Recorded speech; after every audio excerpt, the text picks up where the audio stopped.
with anybody's writing, and it was specifically this novel, which I'd like to ask you about, because I saw so many changes in it, several different beginnings, characters that seem to come forward and recede, or you know, and to me, as a person who liked to, as a reader, not a writer, it was just so fascinating to see how deliberately and clearly, and I don't know, it was just fascinating. Yeah. Necessary Lies is another one that I would sort of like to retract. If I could. Oh dear. Well, you know, it's I think the original novel, before it also got so pared down and so changed, just completely changed from what I had in mind. Almost does not feel like my book. The original title, Burning of the Heifer, taken from, I've forgotten which, Keats, and also from the heifer was the Bible, the sacrifices, the pagan rites, pagan rituals.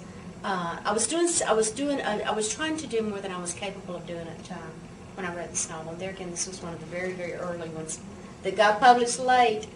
But with Necessary Lies, I think that the original said what I wanted it to say, and I think I had some very good I did some good characterization. The details were great. I was learning to write, but it somehow got lost, and through nobody's fault in a way. Finally, I was published again, just like in Dark of the Moon. I was so proud to be published, and particularly a big house in New York had bought it. And so that was I was also on my way to riches, and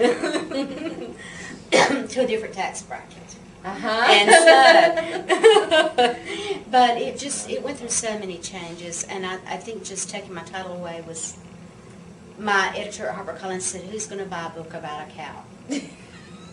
So he was joking, but still, it sold okay too. It's not terrific sales. And they bought the paperback rights. We don't have the paperback here. But I realize I'm not getting much into the text. But yeah, that's all right. That's all right. Yeah, because I'm not sure what it's about anymore. It's interesting that it's so shocking in places. There's the zero candy bars again too. Zero? I don't even remember them. You can tell I love those things. But I remember there was trial stuff at one point. Is it in here? At one point there was a trial. Yes, there is a trial. I couldn't figure out how to wrap up the book, so I just put everybody on trial for a while. And also because I was fascinated with a friend of mine, Converse Bright, with his demeanor and his dress and his, more than anything, his intelligence and warmth. He's one of my favorite people in the world. And I wanted to model a character after him in this. I don't think I did it real flatteringly either, but anyway, I meant to. But anyway, you know, it was a way. There again, it didn't end that way. You've got the notes on it, you know. Yes. And if you've seen them, it's just like this, a stack. It's huge. It's 3 boxes. 3 boxes of notes and different ends. And so when I came to the trial, I was like, oh, this is different. Yeah. You know? And if anybody thinks you just sit down and you just pin it from one end to the other, that's the way it's going to come out. They're wrong, in my opinion, that, you know, you rarely have that happen. You've said that books lead to other books. Books are made from books. Books are made from books.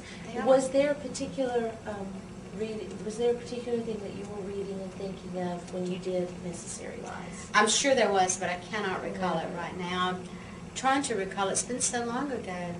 But I know that there was. I know that there was something that I was reading at the time that I kept marginally in my head.